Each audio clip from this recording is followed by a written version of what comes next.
नमस्कार बच्चों, कैसे हैं आप। ईश्वर से प्रार्थना करते हैं कि आप अपने घर पे स्वस्थ और तंदुरुस्त होंगे।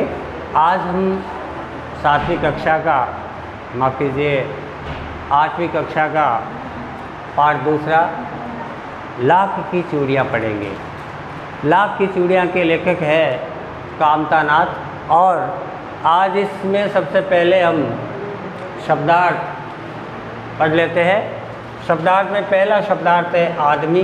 आदमी का अर्थ होता है व्यक्ति, चाव, उल्लास भरी इच्छा, ढेर सारी, बहुत सारी, और मन मोहना यानी आकर्षित करना।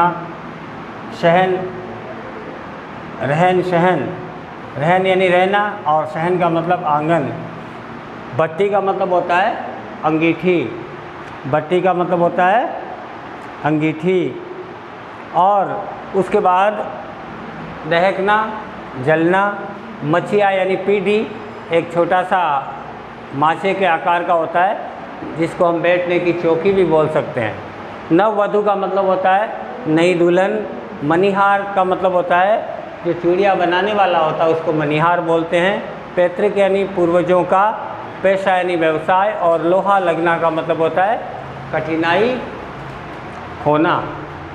बच्चों, सबसे पहले हम बात करते हैं, ये कामता नाथ ने एक लाख की चूड़ियाँ जो पाठ लिखा है उसमें उन्होंने लिखा है बहुत सारे गांव में बदलू मुझे सबसे अच्छा लगा। यानी गांव में अपना गांव और अपने गांव में पूरे गांव में बदलू मुझे बहुत अच्छा आदमी लगा, क्योंकि वह मुझे सुंदर सुंदर लाख की चूड़ियाँ बना करके देता था।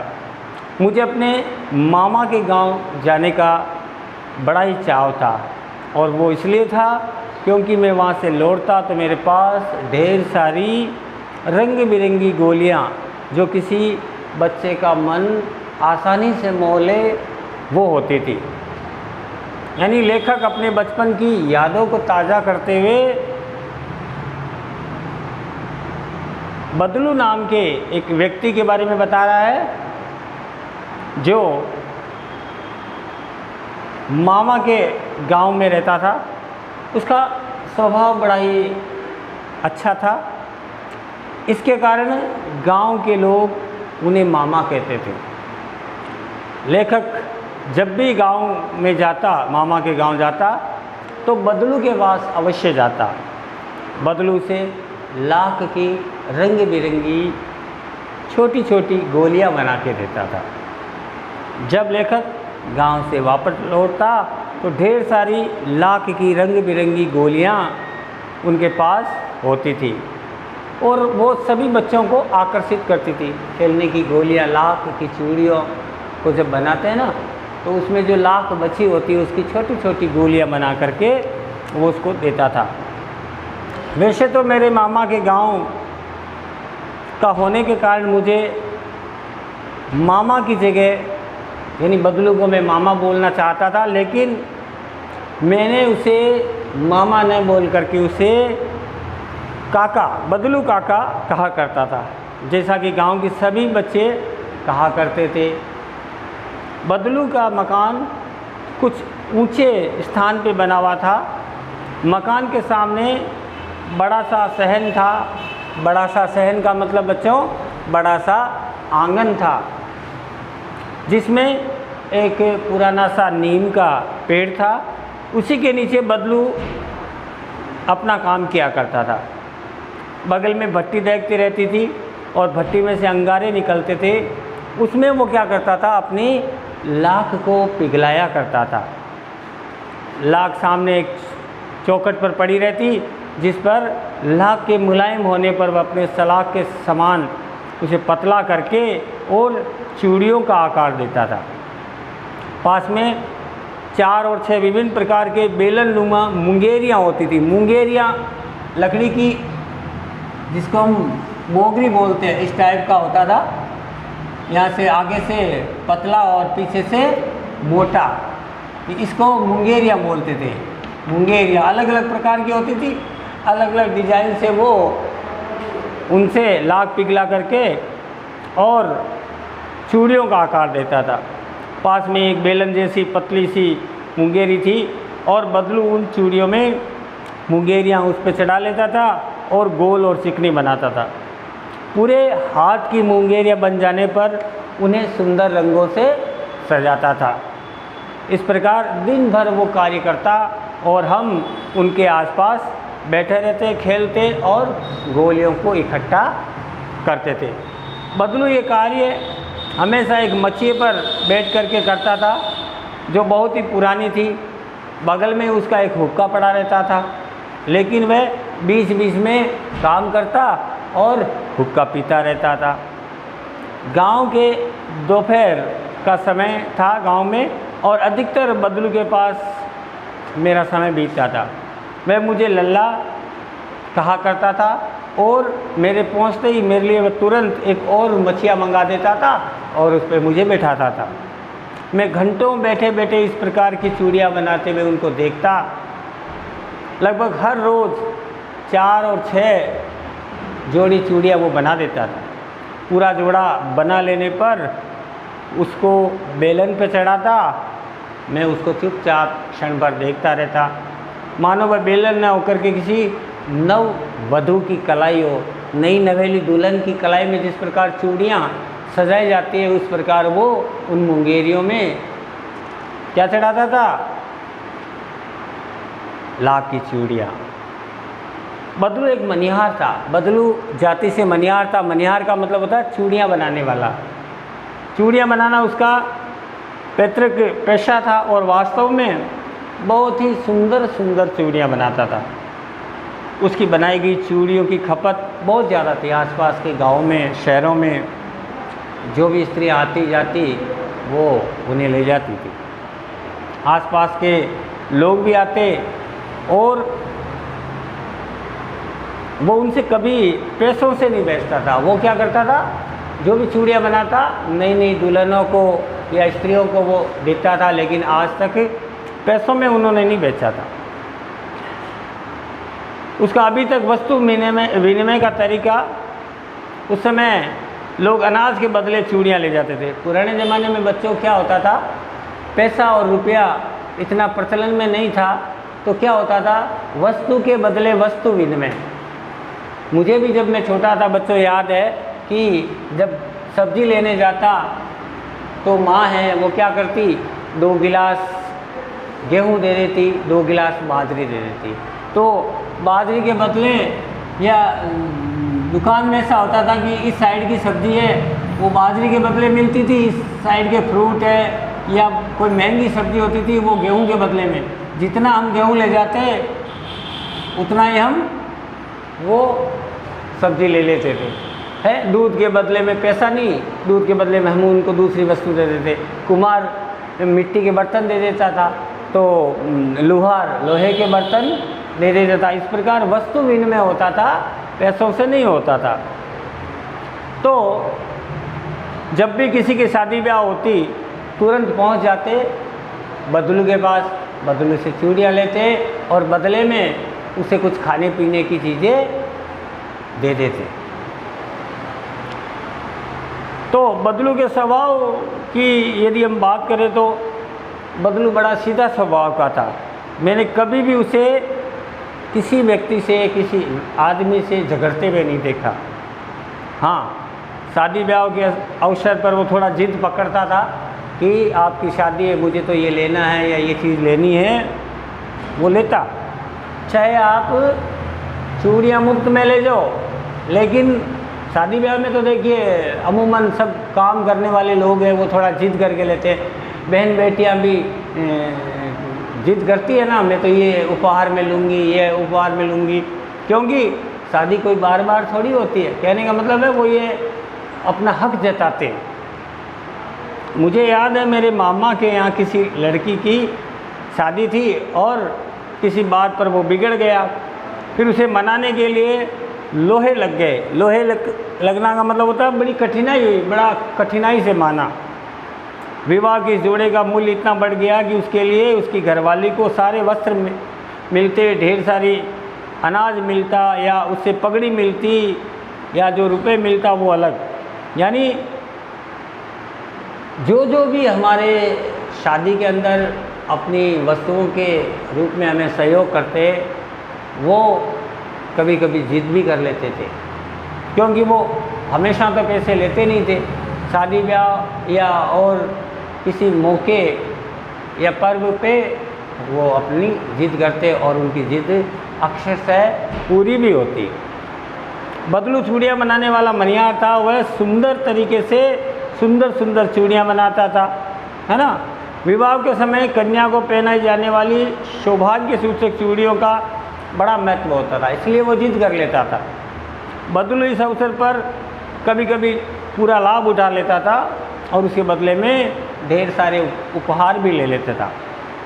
यदि संसार में बदलू को किसी बात से चिढ़ थी तो वो थी कांच की चूड़ियों से। यदि वो किसी स्त्री के हाथ में कांच की चूड़ी देखता तो अंदर ही अंदर बड़ा दुखी होता, फूट जाता। कभी कभी जो कांच की चूड़ियाँ पहनने वाले होते या पहनाने वाले होते, उनको वो दो चार टूक बातें सुना भी देता, क्योंकि बदलू लाख की चूड़ियाँ बनाता था, उसे कांच की चूड़ियाँ पसंद नहीं थी। कांच की चूड़ियाँ उसके व्यवसाय के लिए एक तरह से शत्रु थी। उनके प्रचार में बनाई गई चूड़ियों की बिक्री घट रही थी, इसलिए जब भी वह किसी स्त्री की हाथों की तरफ नज़र डालता और कांच की चूड़ियाँ देखता तो बड़ा ही दुखी होता और उन्हें कड़वी बातें भी कह देता। बदलू लेखक से कभी भी अपनी पढ़ाई के बारे में या कभी शहरी जीवन के बारे में घंटों भर बातें किया करता था। कभी कभी शहर में कांच की चूड़ियाँ बनाए जाने पर भी बात कहता था और शहरों के जीवन का बड़ा मजाक उड़ाता था। वो कहता, शहरों की बात अलग है, वहाँ की स्त्रियों अपने मर्दों के हाथ पकड़ करके सड़कों पे घूमती है। वहाँ की स्त्रियाँ कलाइयाँ बड़ी कोमल होती है। लाख की चूड़ियाँ बनाने से पहले उनकी कलाइयों में मोच भी आ जाती है। यानी उसका कहने का मतलब है, लाख की चूड़ियाँ तो मजबूत स्त्रियाँ, जो काम करने वाली स्त्रियाँ होती है, गांव की स्त्रियाँ होती है, वही पहन सकती है। शहरों की स्त्रियों के हाथ इतने कमज़ोर होते हैं कि वो कांच की ही चूड़ियों को सहन कर सकती है, क्योंकि बनिस्पत कांच के बनिस्पत लाख की चूड़ियाँ भारी होती है और लाख की चूड़ियाँ जो पहन लेती है वो मजबूत हाथों वाली होती है। ऐसी वो उससे लेखक से बातें करता था। कभी कभी बदलू मेरी अच्छी खासी खातिर भी करता था। जिस दिन उसकी गाय के दूध होता वह सदा के लिए मलाई बचा कर रखता और आम की फसल में तो वो रोज़ 2-4 आम खा आता। परंतु इन सब बातों के अतिरिक्त जिस कारण वह मुझे अच्छा लगता था वो यही थी कि वो 2-4 मेरे लिए लाख की गोलियां बना लेता था और मुझे दे देता था, जिसके कारण बदलू मुझे बहुत अच्छा लगता था। मैं क्या करता था, अक्सर हर गर्मी की छुट्टियों में अपने मामा के यहाँ जाता और एक आध बार या एक आध महीने वहाँ रुक कर के स्कूल खुलने तक के समय में वहाँ जाता और स्कूल खुलते ही वापस आ जाता।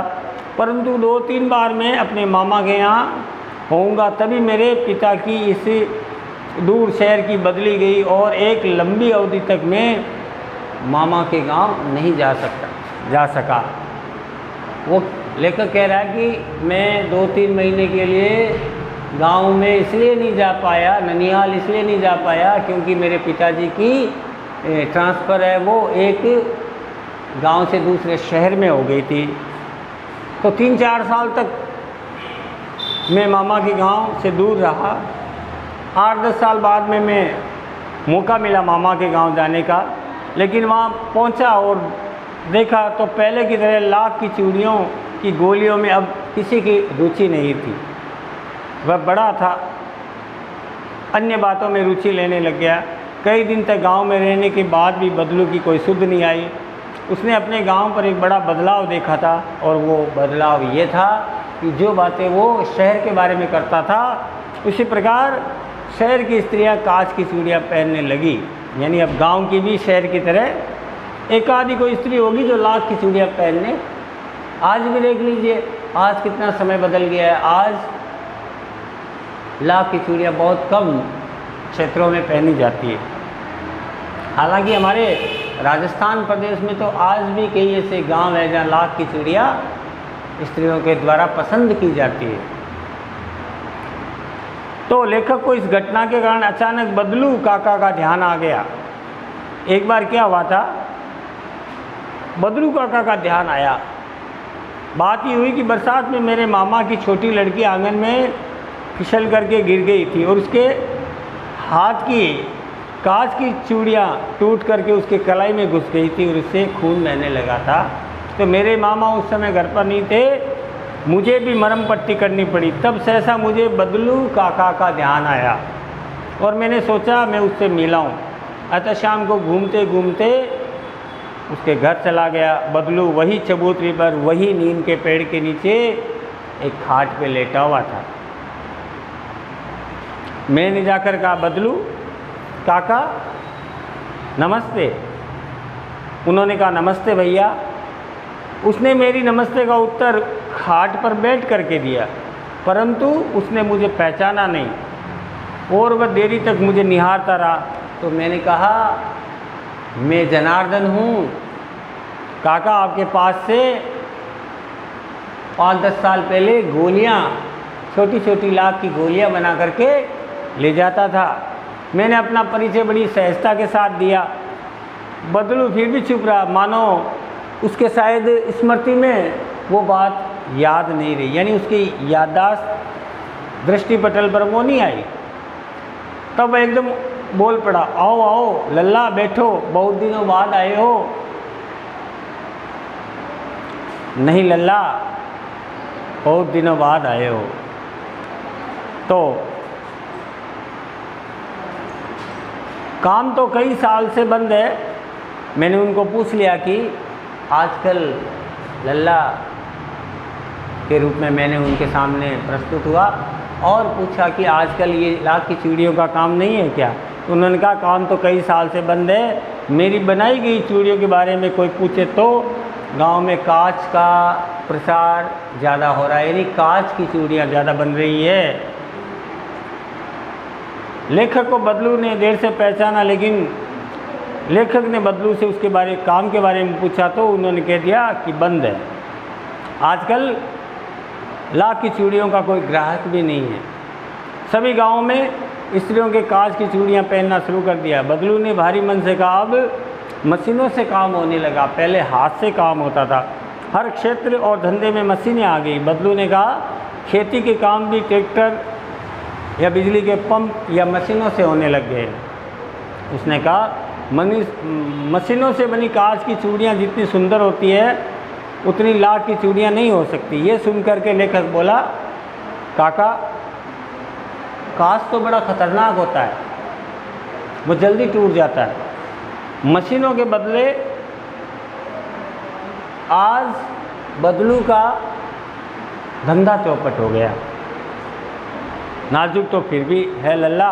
कहते कहते उसको खांसी आ गई। थोड़ी देर में खांसता रहा और मुझे लगा कि उसे दमा हो गया है। अवस्था के साथ साथ उसका शरीर ढल चुका था। उसके हाथों पर और माथे पर नशे की लकीरें उभर आई थी। न जाने मेरी शंका किस प्रकार थी कि वो बोल उठा। मुझे शंका की दृष्टि से देख करके वो बोल उठा, दमा नहीं है मुझे, फसली खांसी है। ये महीने 2 महीने तो आती है और 10-15 दिन में ठीक भी हो जाती है। आम की फसल कैसी है काका? मैंने पूछ लिया। काका थोड़ी देर रुके और विषय को बदलते हुए उन्होंने कहा, अच्छी है लल्ला, बहुत अच्छी है। उसने लेख करके उत्तर दिया और कह दिया कि आम की फसल तो अच्छी है, और अपनी बेटी को आवाज़ दी, रज्जो लल्ला के लिए आम तो ले आ। इस प्रकार वो आम लेकर आता है और इस प्रकार धीरे धीरे मैं आम खाने के बाद में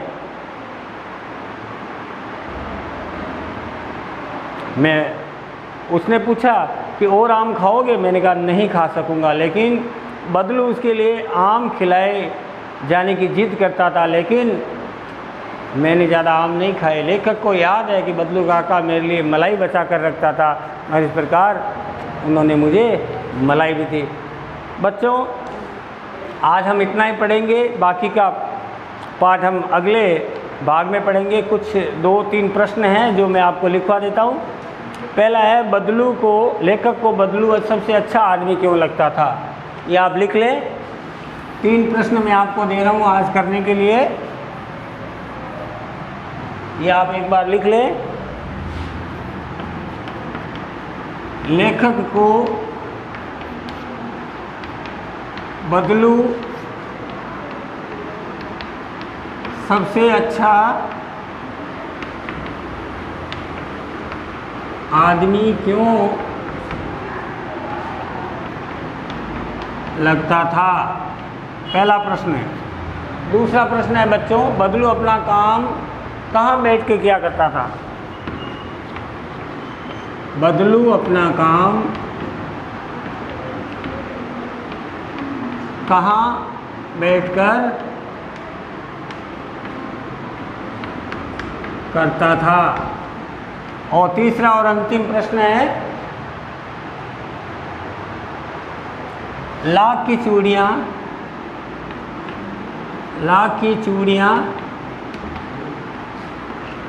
बनाने में मुंगेरियाँ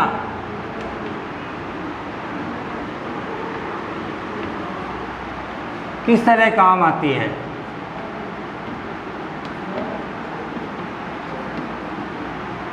ये 3 प्रश्न हैं बच्चों। ये तीनों प्रश्न आपको करने हैं और अगले वीडियो में आपसे पुनः भेंट होगी। तब तक के लिए नमस्कार।